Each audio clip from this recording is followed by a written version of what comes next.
Hello and welcome. Thank you all for coming along to the final in a series of disaster recovery conversations brought to you by the Victorian Council of Social Service. I'd like to begin today by acknowledging the traditional owners of the land from where I'm presenting, the Wurundjeri people of the Kulin Nation. I pay my respects to their elders past and present, and I extend that respect to all Aboriginal and Torres Strait Islander peoples here today. I would also like to acknowledge and thank Lord Mayor's Charitable Foundation, which has generously provided the funding to allow this conversation to take place. Next, I'd like to introduce Nick Marr and Therese Lewis. You'll see these people on your screen, and they're our Auslan interpreters for today. Just a reminder too that we are recording and will be transcribing today's conversations, so you can share it across your networks at any time. If you've got a question for any of our speakers, please submit them in the Q&A tab on your screen and we'll do our best to get to them. So today we're going to be exploring long-term disaster recovery. We know that disasters have the ability to deeply impact people's lives for many years. Supporting communities to recover can be challenging and multi-layered. Taking the time to listen, learn, and work in partnership with communities over a long-term period is crucial.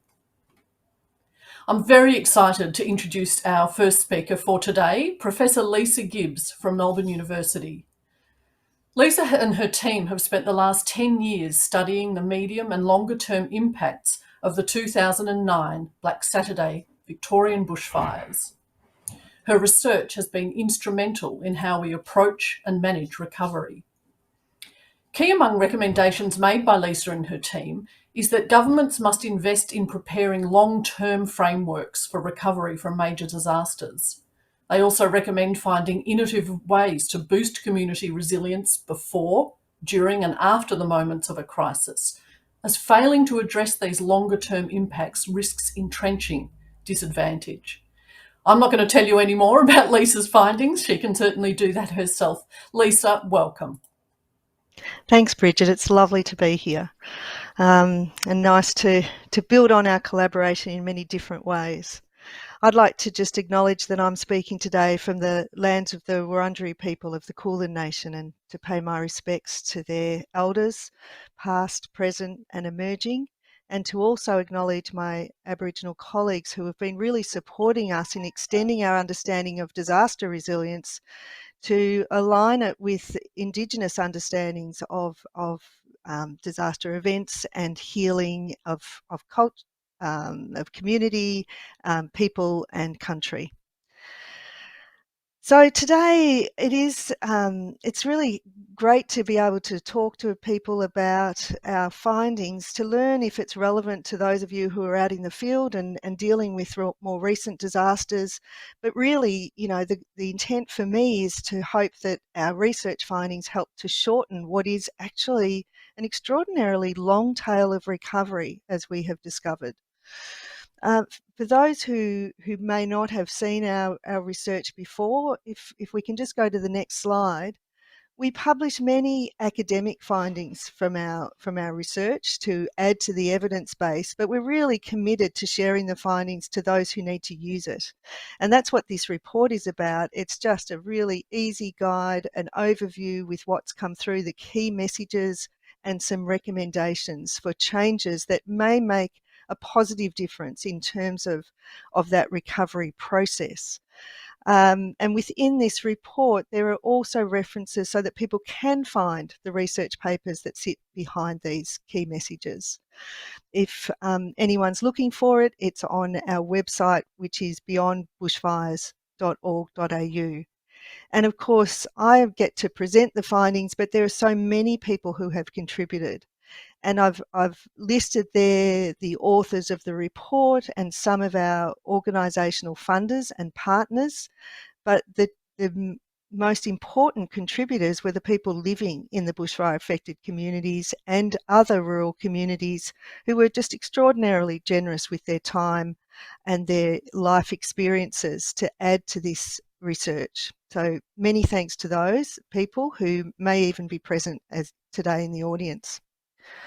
But if we can go to the next slide, I just find it useful to just stop and make this point, because sometimes if people haven't experienced a disaster or haven't worked in the field, they think that research relating to bushfires has no relevance to experiences of floods or pandemic or future bushfire events. And so it is really useful to say, look, the practical impacts of these different hazard events obviously vary quite dramatically, but the human impacts are remarkably consistent. And so we absolutely can learn from research from one disaster to guide us in what to expect with other disasters, as they unfold in terms of the recovery, but also as a reference point for saying, okay, this is what we know often happens. Is that likely to happen here, or might it be different? So we know, I'll talk further about the importance of spending time with others in the community as part of the recovery process. Obviously, the pandemic has made that a really difficult thing to achieve, and that's where we understand that that will make a difference to the recovery process. So let's talk further. Just to give you a bit of an understanding, if we go to the next slide, the Beyond Bushfires study, just the one before this slide, please. There we go. The Beyond Bushfires study was conducted over the 10 years after the Black Saturday bushfires in 2009. And we had an extraordinary response. Over 1,000 people signed up to be part of this study. We involved communities that were identified as being really heavily impacted, those that were moderately impacted, and those that didn't actually have the fire come through. And I'll provide a comparison, but obviously would have had the risk of fires, would have had bushfire smoke, and may have had road closures and so on. So that's why we describe them as low impact. And we, in our quantitative survey, we went back to those communities. So we went to them 3 times, at 3, 5 and 10 years after the bushfires. And we also conducted interviews with many people to understand the rich experiences behind the numbers so we could interpret the findings. And the other thing that was hugely influential was the visits. We visited the communities, we attended local meetings, we presented and got feedback. And so there was this constant information sharing that guided what we looked at, how we collected the data and conducted the research, how we interpreted the findings, and what we did with it. So it was very much a partnership approach. So I guess one of the more obvious things to look at in this sort of research, and a key finding, were the mental health impacts. And if we could go to this slide, thank you. You can see that in our medium impact areas, there was elevated risks of mental health problems in the early years, but that sort of pretty well eased off after the 5 to 10 years.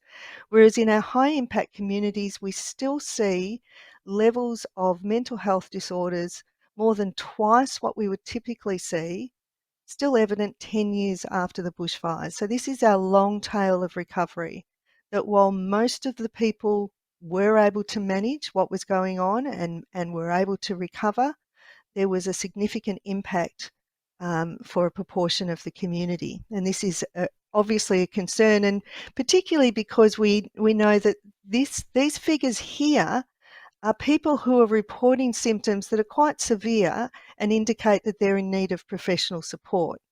And we all know that there's another layer of people who would have been experiencing various symptoms that don't quite reach that threshold, but still impact on their quality of life. And so many people said to us who were living in those communities, we know that the proportion of people who are affected is much higher than what these figures are showing. And that's because these are showing those at that more severe end of the spectrum. And that leads us to the stepped care approach, which is the recommended approach when you are in disaster affected areas, or where there's been some sort of mass trauma event. Because what we saw in the 10 years following the Black Saturday bushfires was a real emergence and increase in understanding and evidence of mental health impacts of trauma. And that became evident in what was coming through in government policy and funding and service delivery. But a lot of the attention was people who needed that professional support. And my concern from our research is that that doesn't account for the people who are in the lower threshold. So if we could go to the next slide, there is an internationally recommended approach now called the stepped care approach, and sometimes slightly different terminology, but it recognises that there will be a small proportion of people who will need formal mental health support. And what our research was showing that was around the 22% of the community, so not so small in those bushfire affected areas. The middle layer is for people who are having trouble adjusting over time. They've got ongoing symptoms that are not quite at that threshold of severe conditions, but still they need some support with that. And there's various programs that can be delivered that can help people to manage those symptoms. And then the bottom end of the pyramid is really for everybody. And that says, do you know what? Everybody's likely to be distressed by a distressing event and will benefit from some advice and support and universal programs. And psychological first aid is a really good example of that. And psychological first aid is based on the principles that were put out by Hobful and colleagues back in 2007. So if we could go to the next slide. Many of you will be familiar with these 5 essential elements for intervening following a mass trauma event. And I find these really helpful to just keep putting out there as reminders, because we can all understand what is required here. What we're aiming to do for people is to restore a sense of safety, restore a sense of calm, a sense of efficacy, so you're confident that you can manage this situation and you're confident that your community can manage, connectedness with others, and a sense of hope. And these are really useful principles to use as a guide for anything that is being delivered to provide support to individuals, to families, and to communities. And I was, my colleague, Professor Richard Bryant, who was one of the group who published these original principles, told me this week that he has a paper, or he and colleagues have a paper coming out that talks about how these align to our experiences with the pandemic. So we'll be watching for that with interest. So just going now to the recommendations relating to those findings. We really have advocated quite strongly that when there is, on the next slide please, when there is a major disaster event, to think about a 5-year framework for recovery. Because what we have seen in the past is an influx of services that then disappear again, and then they realise there's still a need, and so new people come in and then they run out of funding, and that is incredibly disruptive in itself. And so thinking about a 5-year recovery framework with a transition plan within that, from recovery funded services back to standard mainstream services.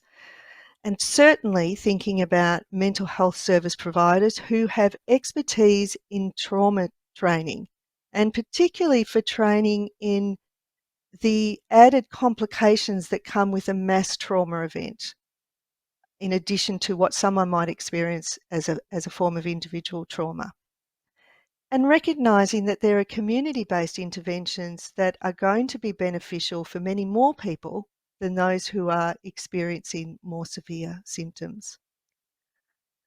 So what else makes a difference? If we could go to the next slide, please, and then the one after. What our research showed really clearly was that not only did the original exposure to the bushfires increase people's risk of mental health issues, but all the disruptions that typically happen after a disaster event added additional risk. So if people lost their job, if they had to move because their house had been damaged or destroyed, and of course the extra strain on relationships, which means that sometimes relationships break down. When we see these things happening after the disaster, we see an elevation in risk of mental health impacts. And actually those just stresses, disruptions that happen afterwards were risk factors for a number of things. And I've had people say to me, I could deal with the bushfires again, even though they were terrifying. It's everything that came afterwards. I could not go through that again. So that's really quite extreme, the demands that it places on people, and it just undermines people's capacity to get back on track and to feel like they're able to live a life that they value. But one of the things that does help, of course, are social ties. So if we could go to the next slide, please. We know that social ties matter, but they are complicated. And I'm sure I'm not telling anyone anything new when I say that. But let's have a look at some examples. So the next slide shows that the more people that you are close to, the more likely you are to have better mental health and well-being outcomes in the years after a disaster experience. And that's recognizing the fact that that also means you're more likely to have people you care about who have also been affected by the disaster, and that's a difficult thing to deal with. So there's sort of a yin and yang to this element. We found that people who were reporting symptoms of depression tended to spend time with other people with depression, and that's likely to be because they're drawn to others who are responding in a similar way to them, but also potentially affecting others with their difficulties. And those who had symptoms of post-traumatic stress disorder were more likely to have fractured social networks. So we see different social patterns for people experiencing the event in different ways. But if you go to the next slide, you'll see that belonging to a local community group came through as a really protective element. And it shows that it's really important to support the operation of community groups for their own sake. They don't have to be focused on recovery activities. And being involved in one or more groups has an added benefit, but there was a limit. So those people who tend to be involved in multiple groups, and the people who are the organiser for the speaker at Rotary and the secretary for the cricket club and so on, that's likely to become a burden. So we have to look out for those group leaders, but recognise that they are benefiting the mental health of many others. So a support for group leaders is helpful, and also succession planning or sharing the load. We find that that's an indication of a healthy group patterning in communities. And if you go to the next slide, the notion of the role of groups at community level becomes really interesting, because if we find that many people belong to local groups, not only will those individuals benefit, we find that the benefits extend to other people living in that community, even if they're not part of the groups. So this is a community with a high level of group membership, tends to show that there's additional levels of trust and reciprocity happening in that community, that shows that a resilient community, if you like. So that's a really important finding. The other aspect to that is, of course, that these groups need to have spaces to come together. So if you could go to the next slide, please. The community halls, we all know, have a really important role and often are a focus in the rebuild of a damaged town affected by a disaster. Is what's the gathering space? Where will that be? What will that look like? And it's an opportunity to rethink it. And what we saw happening in a number of communities after Black Saturday was that real intention to build a community centre that would bring people together and accommodate different groups with different functions and activities. And that's a really positive thing, and I totally support that. But we also found that the reality is that in communities, not everyone gets along. And sometimes the idea of going to a hall where you're going to keep running into that person who really annoys you means that you're not going to go. And this is a really important issue in the recovery period when there's a lot of raw emotion and a lot of anger being expressed. And sometimes people do need to separate themselves from some of those experiences. And so it is important to be mindful of having different spaces, not just one central space, if that's possible.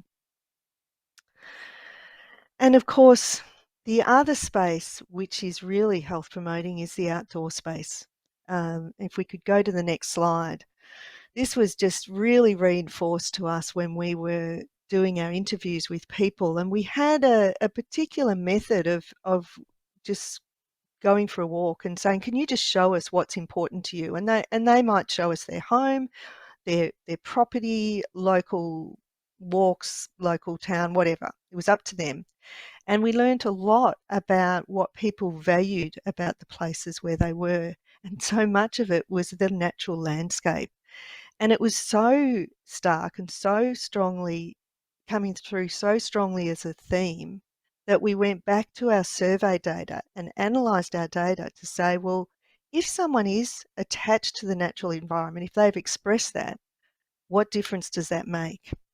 And as you can see on the next slide, we found that people who were attached to the natural environment showed better mental health, well-being, life satisfaction, any sort of measure we looked at, we found that that attachment to the natural environment was really protective.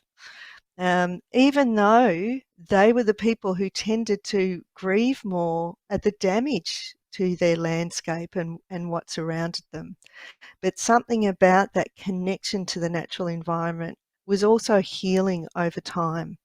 And that's a really helpful reminder that when we're thinking of recovery initiatives, that nature-led recovery initiatives are likely to be incredibly beneficial, and restoration of walks and parks where people can gather outside is also a really important priority.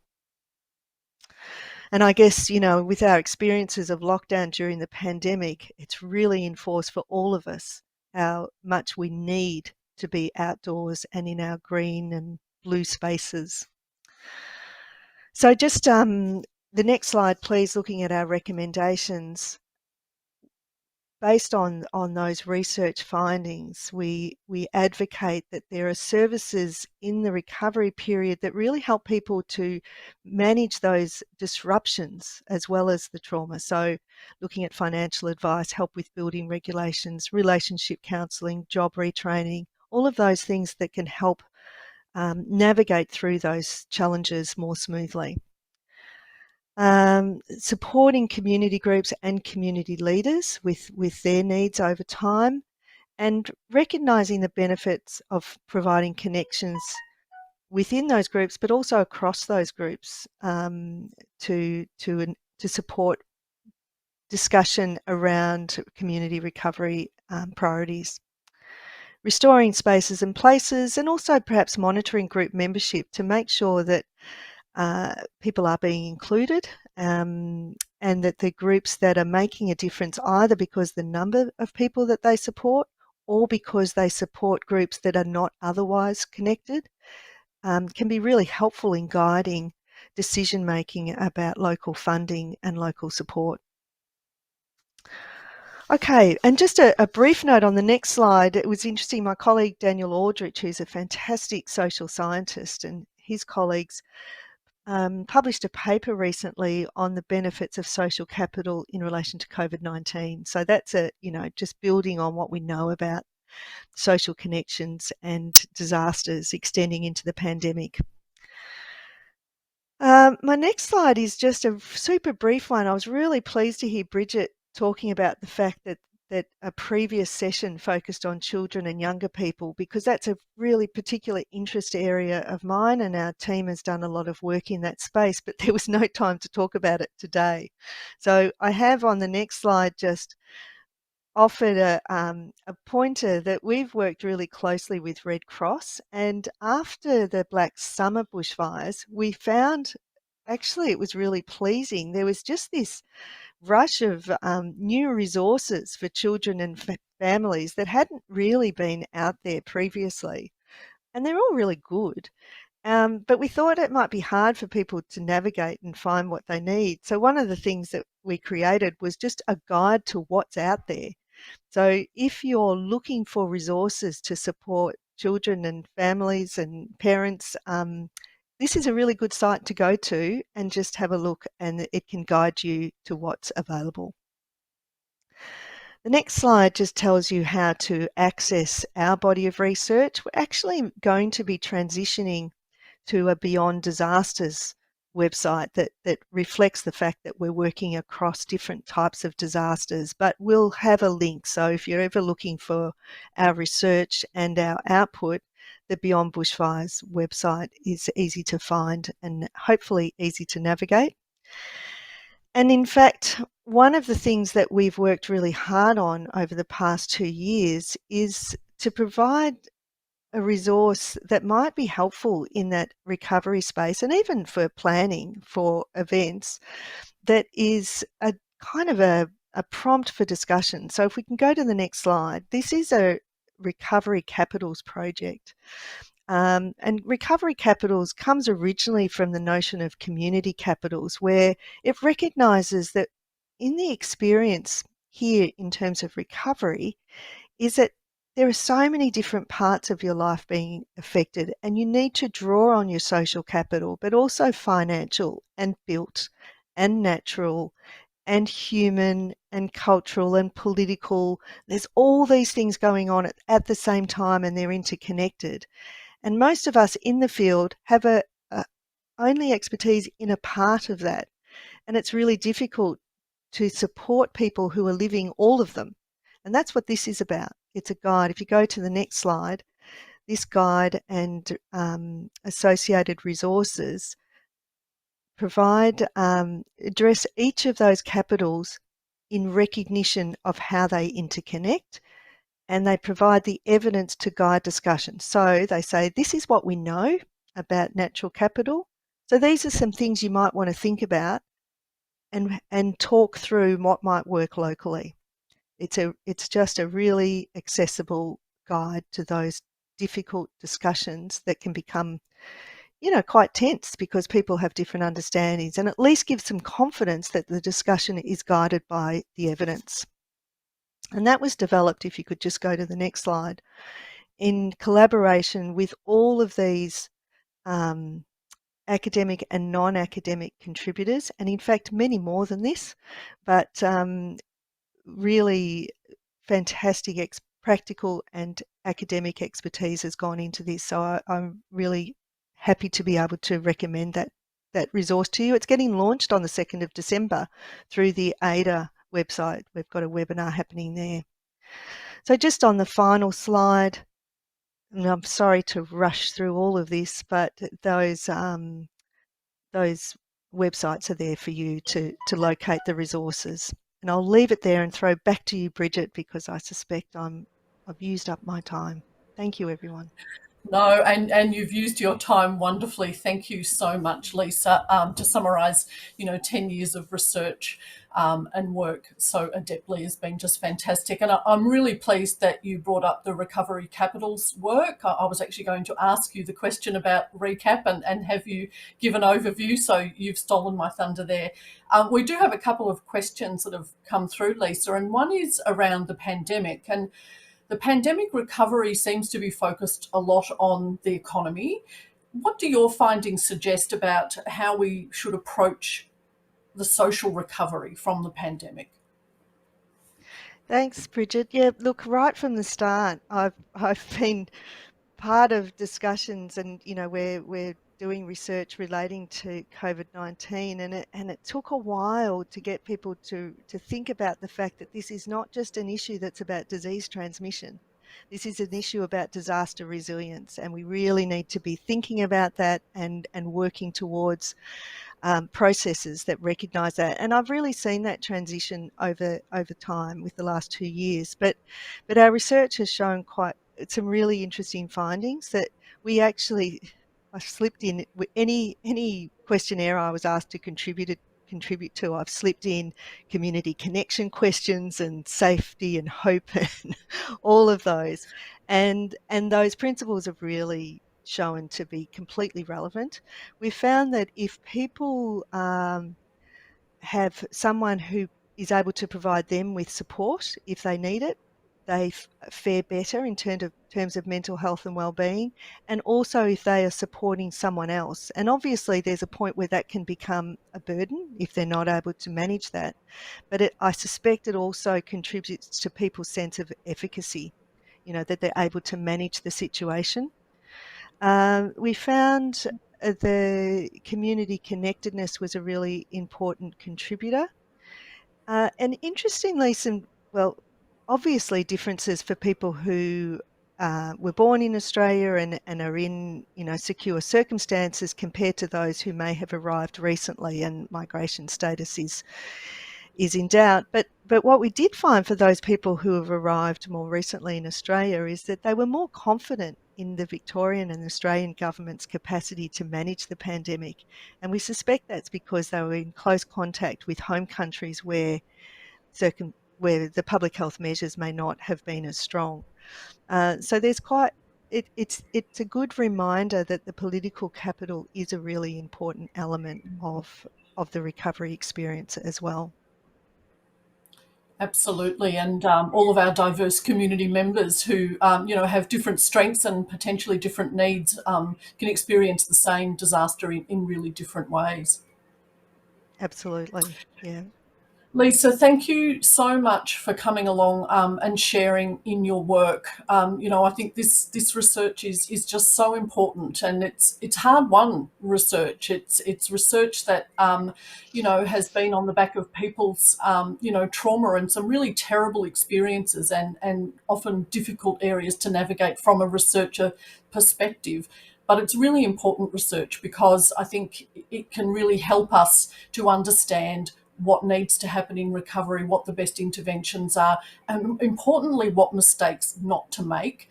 And I think your early comment about, I could go through the fires again, but I couldn't possibly go through what happened afterwards again is just really telling. And it's really important that we approach recovery in a way that is, really informed by evidence and best practice. Thanks, Bridget. Yeah, look, I've learnt an enormous amount, and it's great to share it with others. Absolutely. Thank you. Thank you, Lisa. And I do encourage you all to visit the Beyond Bushfires website, soon to be Beyond Disasters, to access the research and tools and resources that are available, and of course the Recovery Capitals or RECAP work. Thank you to Lisa. I'm now really pleased to introduce our second speaker, Michelle Dunscombe. Michelle is from the Jada Institute. She's a highly experienced consultant, facilitator and trainer who's passionate about strengthening communities, developing community leadership capacity, building community resilience, and communities playing a lead role in emergency preparedness and recovery. Michelle has experience of working with disaster-affected communities across Australia and internationally, happily sharing her lived and professional experience in disaster preparedness and recovery using asset-based community development principles and practices. Michelle, welcome.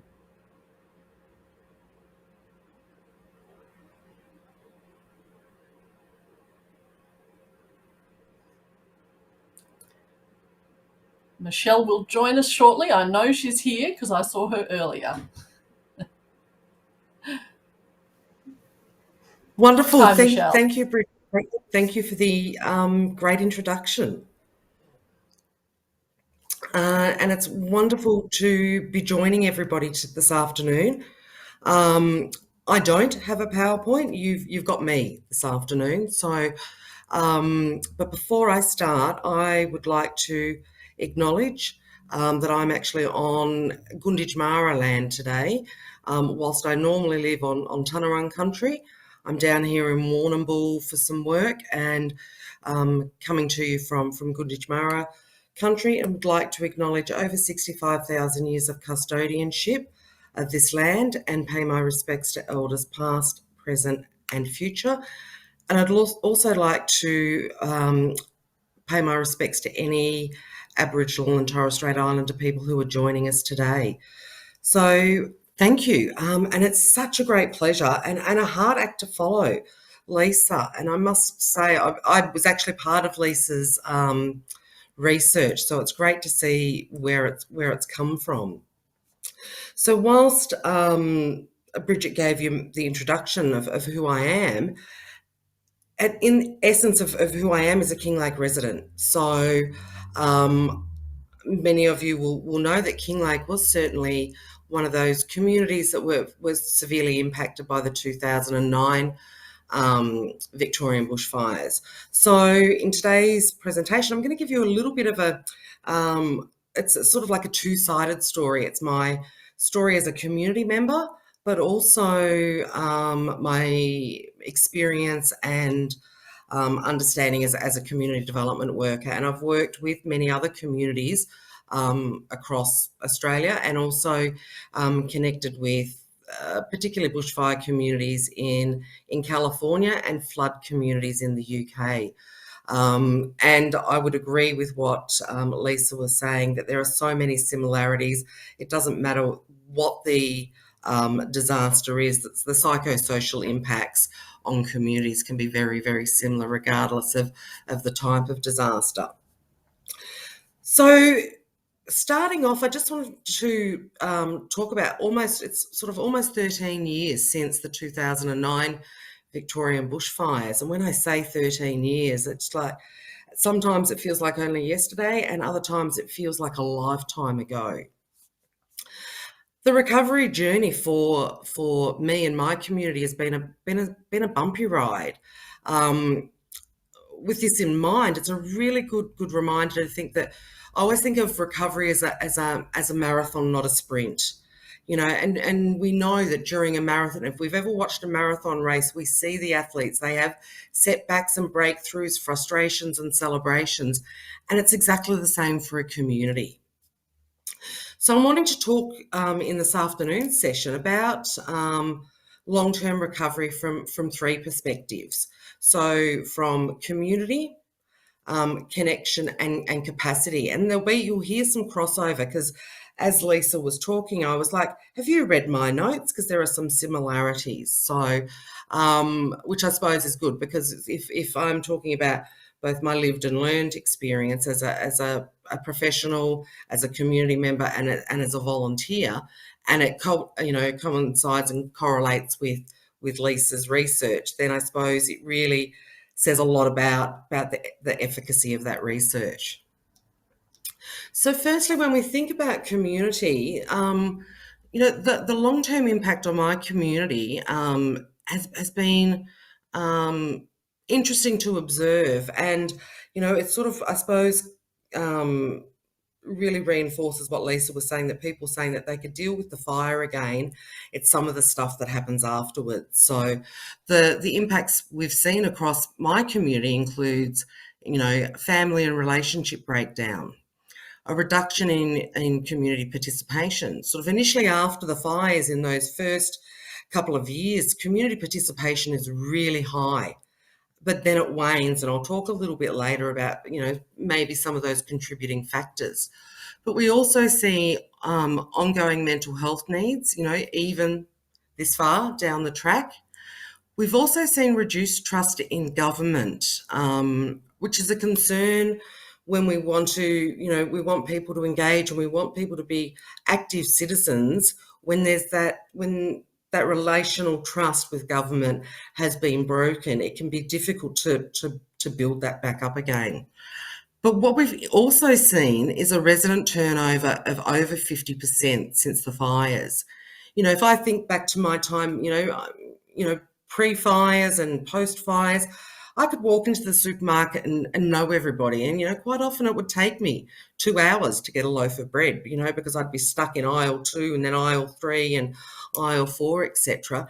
And that's changed. And it's interesting, because it's a current topic of conversation across the community, is that change, but also the concern that there are so many new people to the community.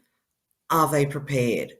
What are we doing to build capacity for future fires with our new communities? It's not all doom and gloom though across the Kinglake Ranges. You know, I love the community that I live in, and we are blessed to be surrounded by beautiful natural environment. We've seen, you know, local people come together to achieve great things across our community, whether it's supporting local community groups or initiatives, you know, from the football club to the neighbourhood house to the historical society, firefoxes, the development of a, you know, Kinglake Country Fair, and even to the point where we have one of Australia's only community-led mental health programs in Be Well in the Ranges, you know, and that came at the 10-year mark when we realised that there were still a lot of people in our community that had fallen through the cracks and were only just at the 10-year mark sort of popping their head up. So it was really important for us to have a self-referring place-based mental health service in the community that would be consistent, because we found that a lot of the mental health programs were in and out of our community. It was like a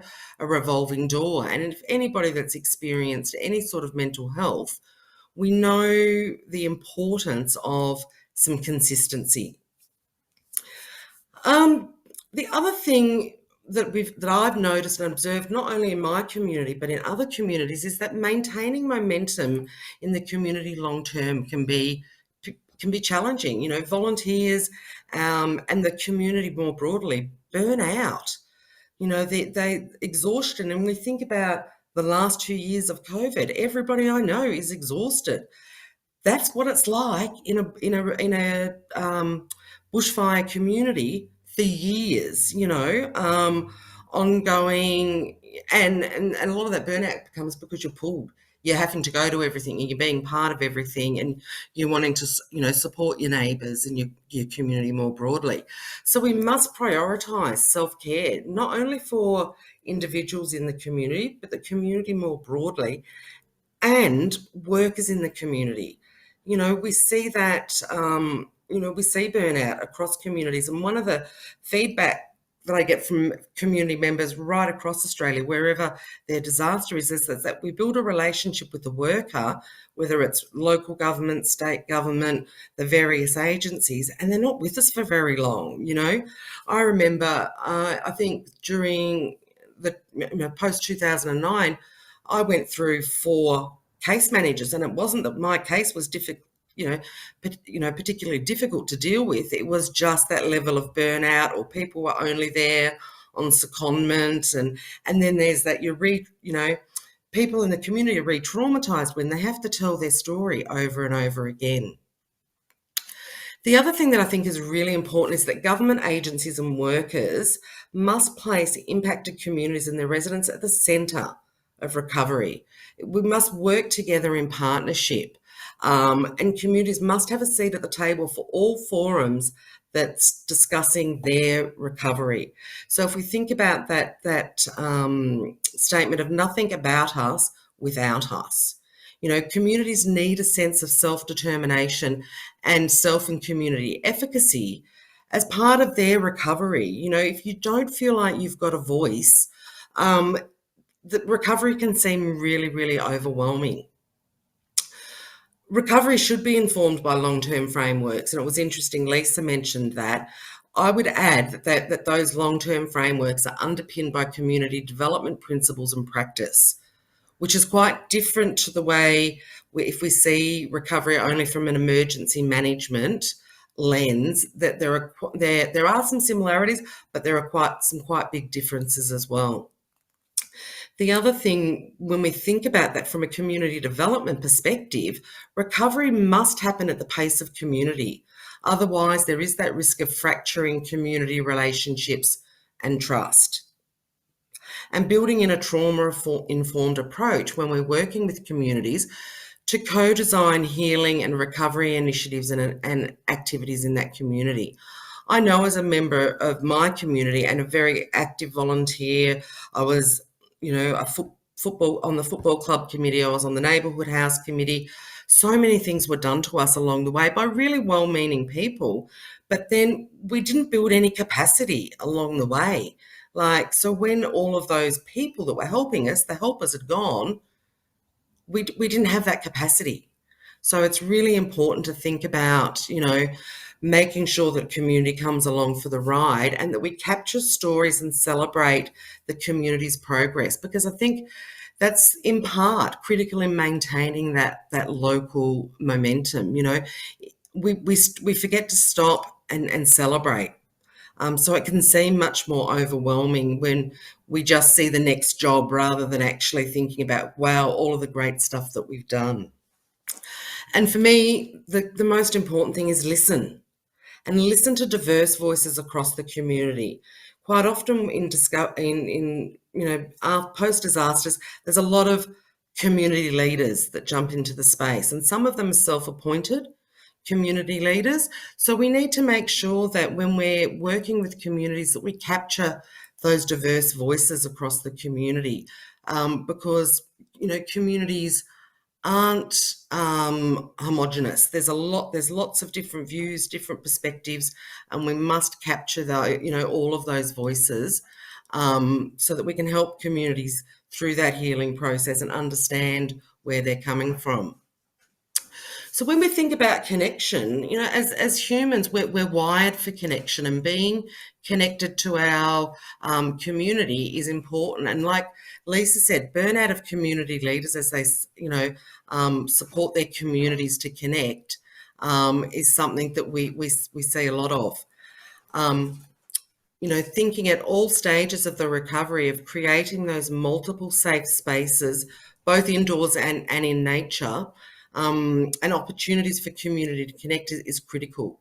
It's that sense of belonging and that being able to share our experiences and stories with each other. And the more connected we are to communities, the better we go through the process. I've see people in my community that were really well connected. They were members of different groups and organisations. Those networks were part of the healing process, and without that, it can take a lot longer to find your way through. That connection to the recovery system, and disaster recovery, it's a massive system that creates around a community, and sometimes that system forgets about the community that they've come to support. So again, like I said earlier, being part of the decisions and the future planning for the community is really important, as well as having connections to other communities so that we can learn from each other. I remember, would have been back in 2009, I think maybe 2010, women from Canberra came down to King Lake, and just them sharing their stories and what they went through was great in helping us feel like we weren't alone and we had a sense of hope for our community. Connecting to local groups and organisations is really a priority as a worker. We've just heard from Lisa talking about that sense of why, or the importance of community groups. And as workers, they should be the first port of call if you're coming into a new community, to work with them and support those local groups to connect with each other and to collaborate on recovery projects. Because, whilst there can be a plethora of community groups in communities, they're not always well connected. They might be working slightly soloed, in siloed ways. So it can be an opportunity to bring those groups together. And thinking about, how we can work together on recovery projects so that we don't have, multiple groups in the same community being funded for exactly the same things from different funders. The other thing that's really important is that connection and access to place-based services long-term, not just in the first 12 months to 5 years. We need to have that ongoing sense of connection. I just want to move on now to capacity. So when we think about capacity, it's that knowing who and what exists in the community. So it includes the people, the places, but also the passion of the community. Before we explore opportunities in recovery, it's important to value what's there, to value the local. And we must consider the long-term capacity of the community to sustain new infrastructure, new organisations, new projects and programs beyond bushfire funding. because that's where things can fall over. And we've seen it across the Kinglake Ranges.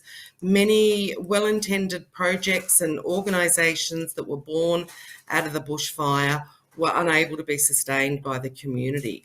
So we need to think about that succession planning, because people in the community change over time. As I said, Kinglake, 50% over the last 10 years, and I would say that's probably more likely over the last 5 to 6 years. And that we support community to build capacity, which in turn builds community resilience. Because at the end of the day, when all the workers have gone, community have only got each other. So we need to make sure that we're building capacity along the way, and that we don't place unachievable expectations on the community during that recovery process. So asking a community for their recovery plan a month after the, or even 6 months after the event is really an unrealistic expectation. So we don't want to set people, places, communities up to fail. So thinking about when you're working in community, what are your do no harm principles? We don't ever want to damage a community or leave it worse off than what it was when we arrived. Whilst we're there to support and walk alongside, not do for communities, because again, when we do for, we take away that community self-determination and community efficacy. So, gosh, I feel like I've rambled on and you've just had my face rolling and my arms going everywhere. So I'm going to wrap up my conversation and really open it up to any questions or, So thank you, Bridget, and thank you for the opportunity to speak. Oh, no, thank you, Michelle. I've been absolutely riveted. I think you could write the Bible for recovery and it would be a bestseller. That was absolutely wonderful. You mentioned earlier, excuse me, a frog in my throat, something around women coming together to share in their recovery journeys. I'm just wondering what your reflections are on how men and women differ in their recovery journeys. It's an interesting one. And one of the, I must put a disclaimer, is that I am the current chair of FiveYear, which was a women's group set up after 2009. But we saw stark differences. Men are head down, bum up, doing work. They want to keep busy. If you can keep them building fences for the next 10 years, they'd probably be very happy. But what happens is when the work is done, they fall in a heap.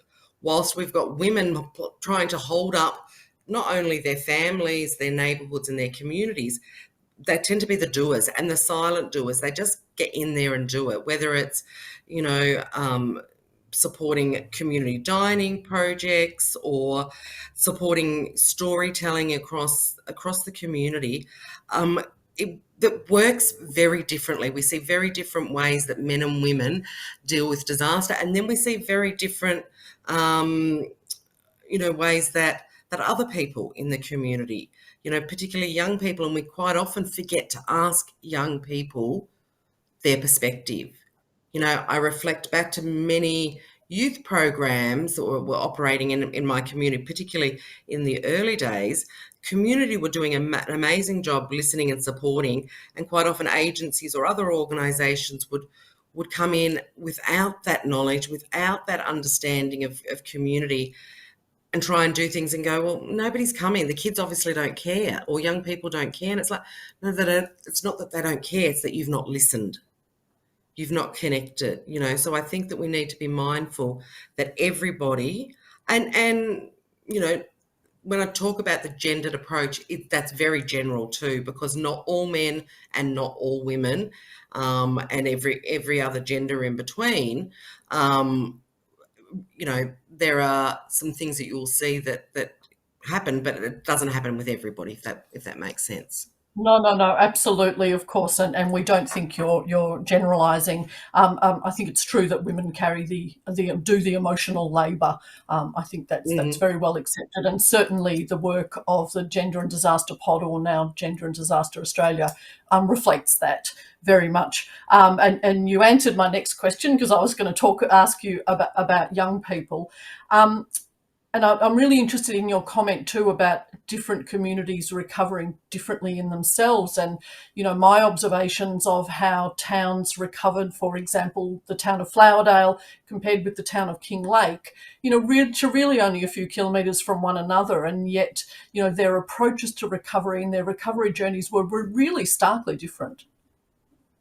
Yeah, absolutely. And I think that's, we need to be really cognizant of that when we're working with communities, that there's not a one size fits all way of working, because, even communities as close as Kinglake and Flowerdale are, and even Kinglake to Talangi, sort of Kinglake is in between Talangi and Flowerdale, those three communities all recovered very differently. So it is being able to work with that nuance of different communities. And, you might have some tools in your recovery toolkit, knowing when to use them and when it's appropriate. That's the important thing.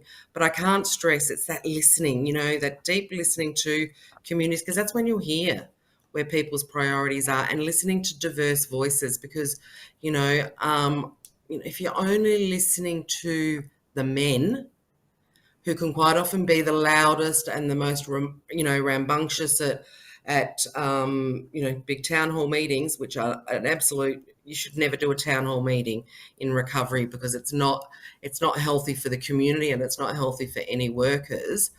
But they can tend to be the angry people that people listen to, and you want to be listening to all voices, not just the angry voices. Yeah, absolutely. So on that, what are some good examples of community consultation or working with community that you've seen and that you'd recommend for recovery?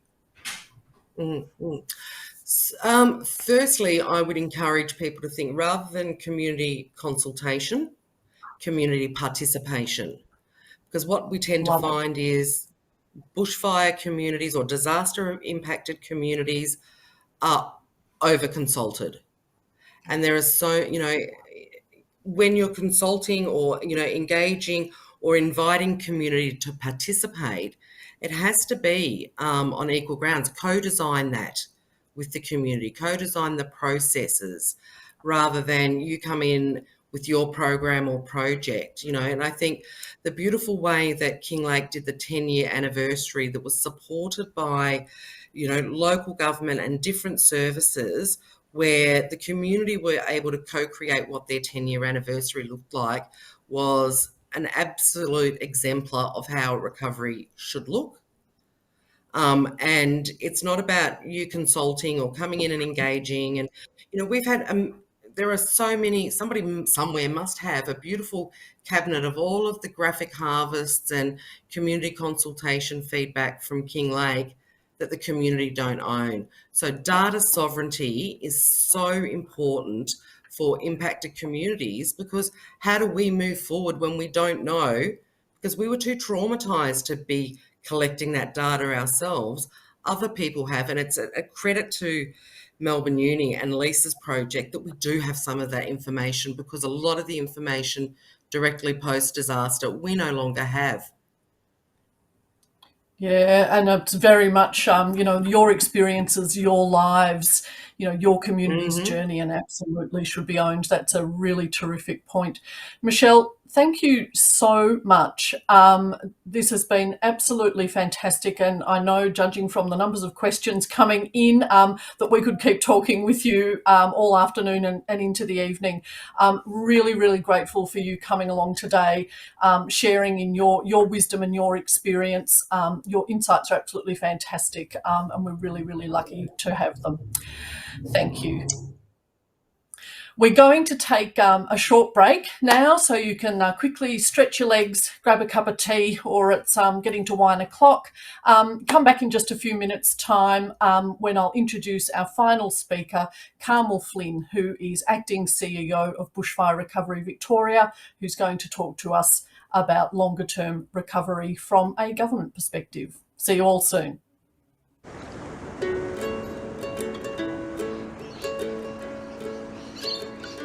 As we sail through life, we might encounter events that are adverse or traumatic. A traumatic event is a deeply distressing or disturbing experience. A traumatic experience can happen directly to a person, or it can be something they have witnessed. A traumatic experience is likely to involve either loss of life or a threat to life, loss of liberty or a threat to liberty, abuse, including emotional, physical, sexual abuse or neglect, and physical harm or a threat of harm. The impact of trauma can be passed down from one generation to the next. Remember, not everyone will respond to a traumatic experience in the same way, and not everyone needs to be the subject of harm or abuse to be traumatized. A witness to trauma, such as a child in a home with family violence, can be impacted by trauma.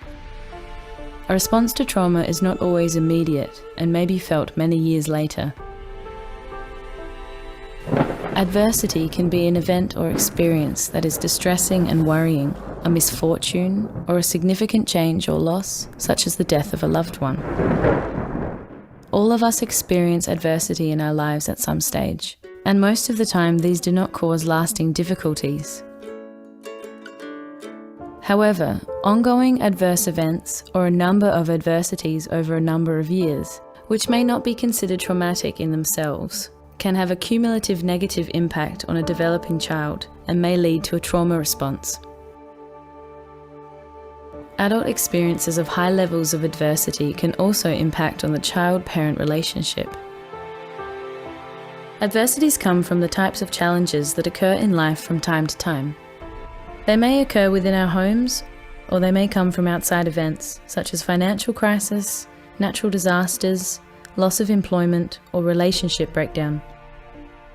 Trauma and adversity in childhood has been closely linked with negative physical, social, and mental health outcomes in childhood, adolescence, and adulthood.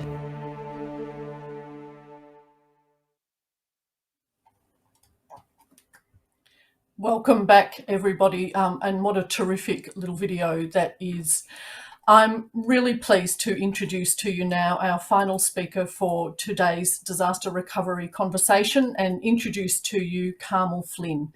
Carmel is acting CEO of Bushfire Recovery Victoria, and Carmel has more than 20 years' experience working as an executive in emergency management across the government, not-for-profit and corporate sectors. Her role includes 5 years as International Emergencies Manager with Australian Red Cross, where she oversaw international emergency operations at international displaced persons camps in Sudan, remote flooded communities in Pakistan, and tsunami-affected communities in Indonesia and Samoa. Some fantastic international experience that Carmel brings with her, and I know, having worked with Carmel in the past, that she very much brings those experiences with her. Through Carmel's time as Director Emergency Management at the then Victorian Department of Health and Human Services, Carmel directly supported some major emergencies in Victoria, including the 2009 bushfires, 2011-12 floods, and the 2014 Hazelwood mine fire. Carmel recently was with the Victorian Department of Education and Training as Executive Director of Security and Emergency Management, and more recently joined Bushfire Recovery Victoria. Carmel, a very impressive CV indeed. Welcome. Thanks so much, Bridget. It's a pleasure to be here. Can you hear me okay, by the way? Coming to you from the very far northeast of the state, and would like to first of all acknowledge the traditional owners of the lands on which we meet today and to pay my respects to elders past, present and emerging. And I do so in Bushfire Recovery Victoria's commitment to reconciliation and to Aboriginal people self-determining their recovery from natural disasters. It's a pleasure to be here and also in the esteemed company of Lisa and Michelle. Thanks, Bridget. Are you happy for me to just share my presentation and some of my thoughts in regard to long-term recovery and what to expect from a government perspective? Absolutely, go ahead, Carmel. Great. Okay, I'll kick off, and I actually open and close my presentation today with some words from one of our very wise recovery experts in Victoria. We are really fortunate to have Dr. Rob Gordon. He's an expert disaster psychologist who has made himself available to many organisations, both government and not-for-profit organisations. I first met Rob when I worked for Australian Red Cross, and welcomed his contribution to understanding disasters and disaster recovery and its impacts, not only on communities but on workforces when I worked with Red Cross. So in reflecting on, what is recovery and when does it finish, which is, I guess, the essence of long-term recovery, love this quote from Rob that says, really, recovery finishes when I'm once again pursuing future goals I've chosen for my life, and I'm no longer looking back at disasters, losses, and tragedies. And that indeed takes time, and we know that it takes different time periods for different people and different community groups. This slide is I love this slide. It's from an emergency management agency perspective. When you look at what is emergency management, where does recovery fit in with emergency management? And here's the slide that you'll get when you look up AIDA, or Emergency Management Australia's resources, and we use it at Bushfire Recovery Victoria as well. It shows the consequences of a rapid onset disaster on development within a community, shows that disruption of a disaster event, the early activity of relief, which then morphs into early recovery. We know that the affected community very quickly needs to face a new reality and decide on its new needs and priorities. And, that then affects, aspirations, development plans, patterns of local leadership. It morphs into longer term recovery and then eventually integrates into ongoing and sustainable community development. So all of that's a nice, neat depiction of recovery from an emergency management sector perspective. This slide kind of represents what it mostly feels like from a community perspective. There is no linear kind of nice delineation of experiences. Here are some common reactions, experiences, and emotions that might be experienced by individuals and communities. And the timeframes are notional only, and they will vary, widely, depending on a whole range of factors.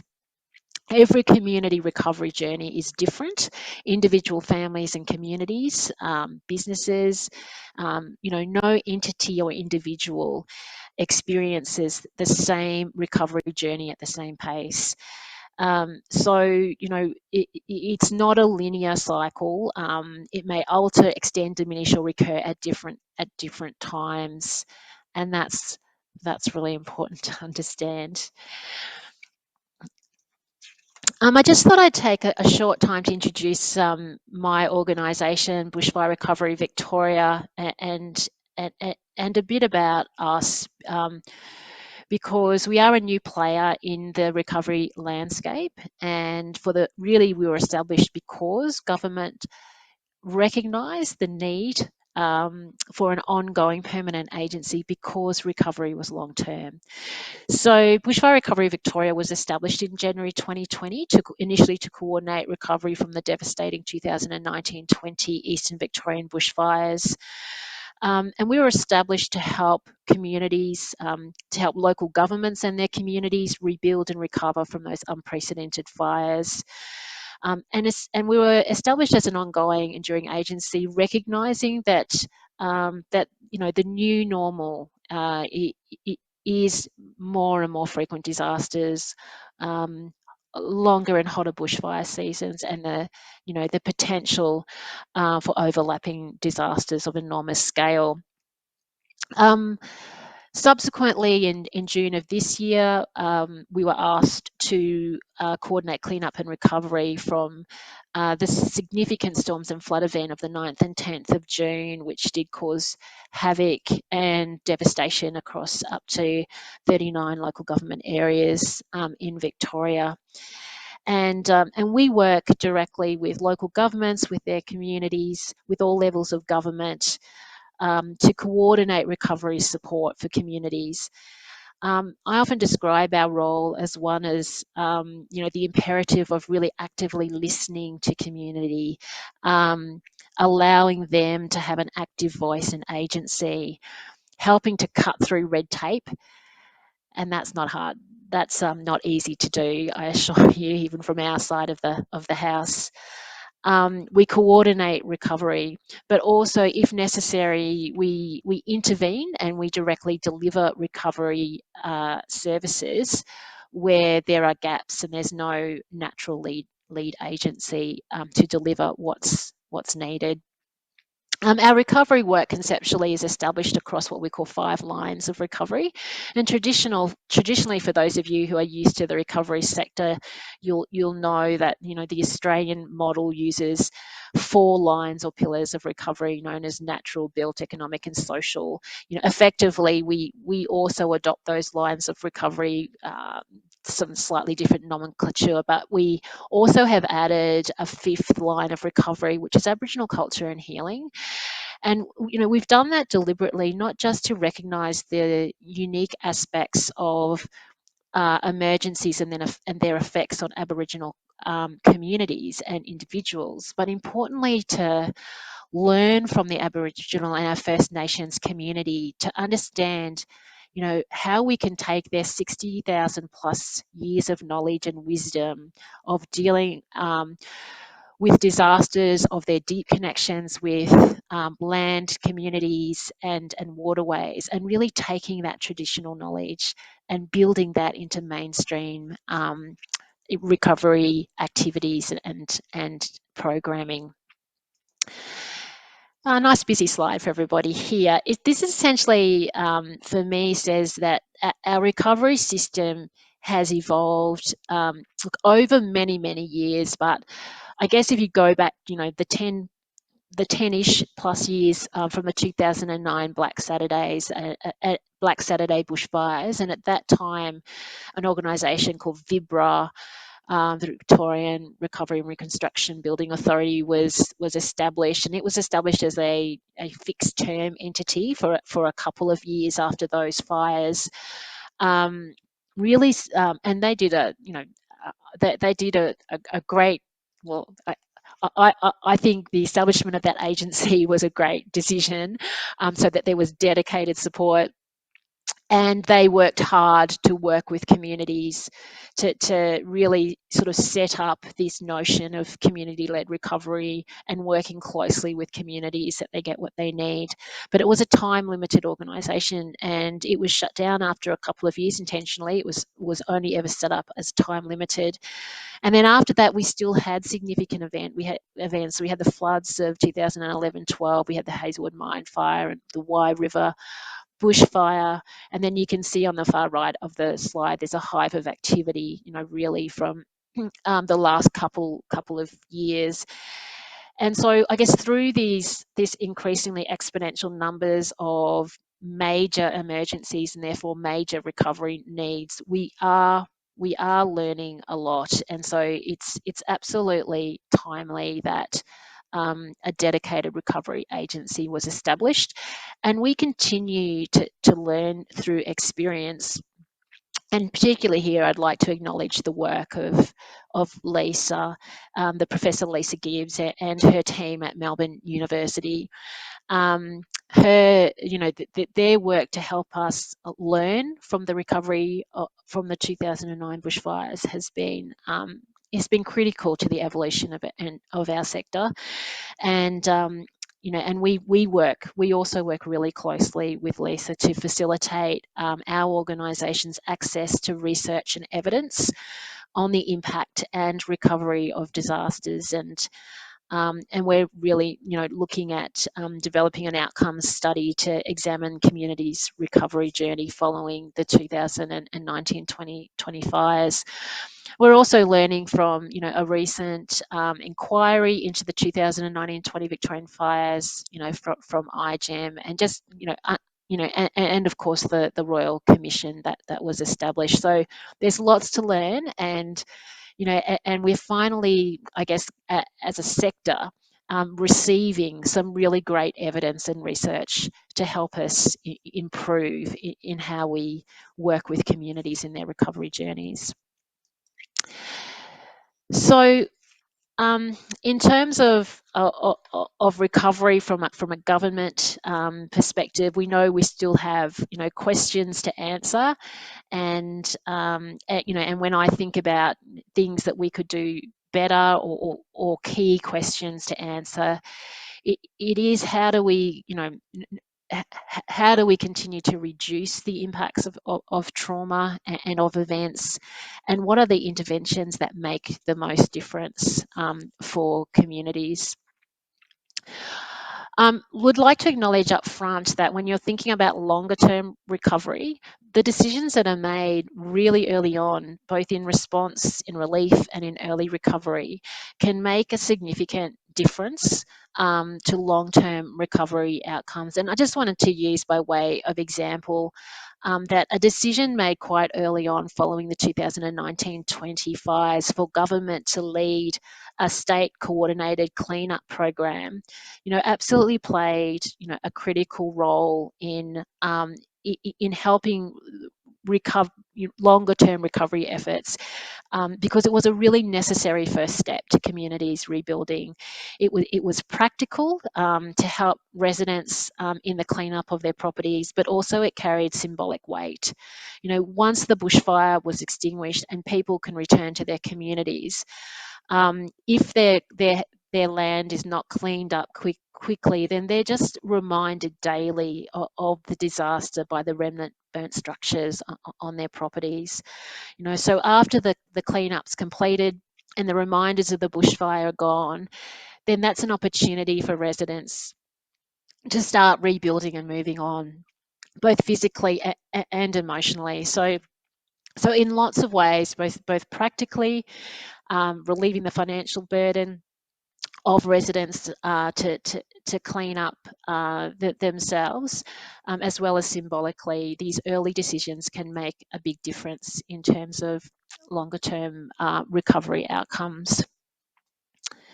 Now, I think this was meant to be a link to a cleanup video. Not sure if someone technically can help me with how to start it. Oh, here we go.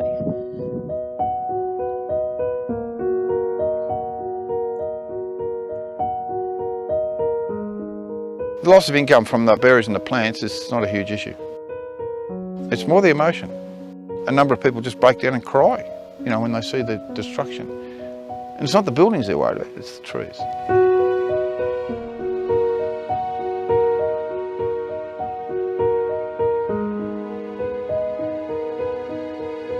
The power of a tree coming down has got to be very severe. Look at these drums. They're full, and they were just whacked. Many of them are over 100 years old, and some are over 200. It's taken me 20 years to build these things that were damaged. There were trees from here all the way to the back.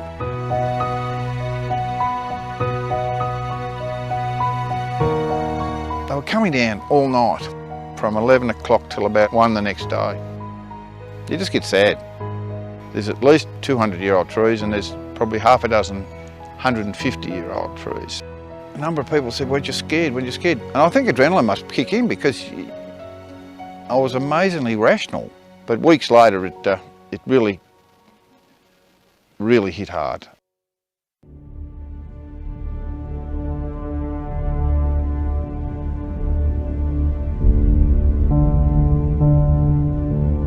I went out and it was misty. There was so much rubbish in the air. It was dangerous walking around.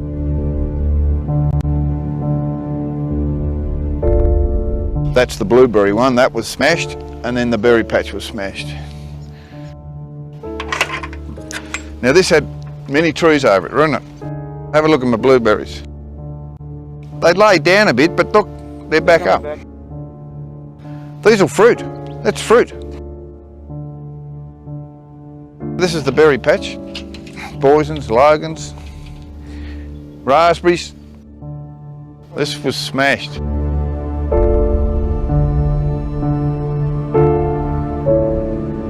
Bushfire Recovery Victoria have been the only one in a position to help. I must have had 40 people come through here in the early days. Politicians, state, federal, council, many times army. And while they're sympathetic, they couldn't offer me anything.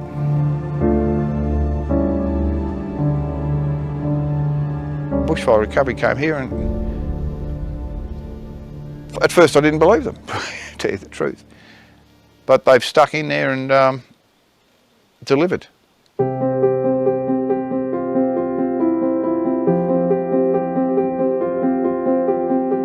When you see someone else doing the work, it takes so much pressure off you emotionally.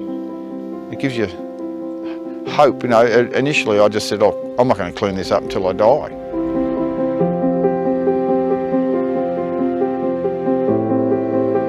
It's light at the end of the tunnel, yeah, absolutely.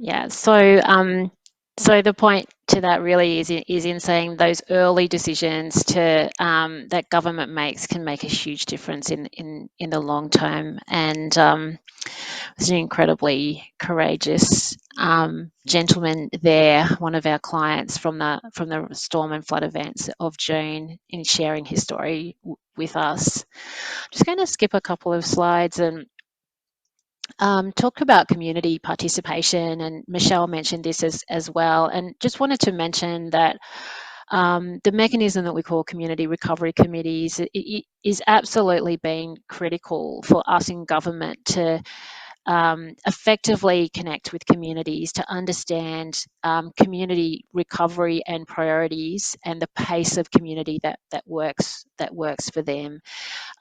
We've established 22 community recovery committees following the 1920 fires. Clifton Creek was one of those. The Clifton Creek Community Recovery Committee was established in May 2020. It represents its community of about 400 people. In that community, more than a dozen dwellings and the Clifton Creek Primary School were destroyed in the 1920 fires, and more than 300 kilometres of fencing needed to be replaced.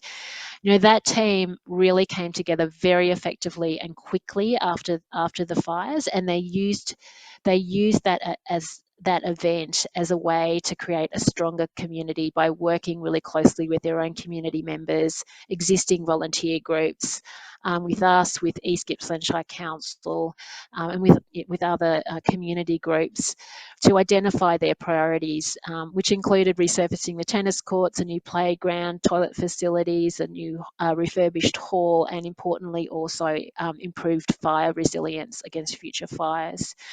And that was a committee that has been really effective. They've achieved what they set out to achieve, and they're now looking to actively migrate from their recovery journey into more of a resilience journey, and migrating their activities back to their established community groups.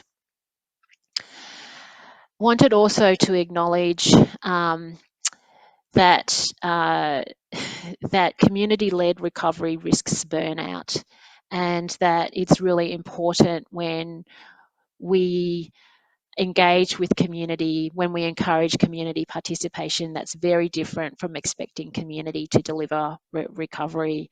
Community-led recovery is about giving agency to communities. It is about government listening to them and not expecting them to do the doing. There will be an ongoing all hazards enduring recovery agency established. Tony Pearce recommended that as part of his report, and that has been accepted by government. So we expect BRV to be the nucleus of that new agency going forward, so that there is a permanent enduring agency there for long-term recovery for communities. And so here's in terms of finishing up today, just wanted to reaffirm that that our role and potentially our collective role, not only as state, as government, but as community recovery agencies or as individuals helping communities recover from communities, our role is, to not only preempt and help them,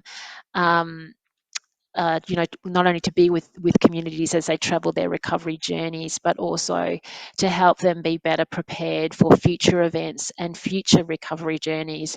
And certainly, to recognise that we work with communities at the pace of their recovery journey, which may be short or relatively short, like Clifton Creek, like the Clifton Creek community, or it may in fact take many and several years. Thanks, Bridget. Thank you, Carmel. What a fantastic overview of Bushfire Recovery Victoria and the amazing work that it's doing in supporting communities impacted not only by the 1920 bushfires, but by the seeming plethora of events that have taken place in Victoria this year, including, of course, the storm and wind and flood events of earlier this year. Carmel, just a couple of quick questions for you. Interested in your work in the humanitarian sector and the insights that you've brought from that work into your work in recovery. Yes, thank you. And it's a great time to also acknowledge the wonderful work of our not-for-profit sector. And it was a privilege to work for Australian Red Cross for the 5 years that I did, which was between 2005 and 2010. My work there primarily was in the international emergency space and supporting teams of Australian professionals working internationally, but also visiting those areas and assessing their programs and their effectiveness.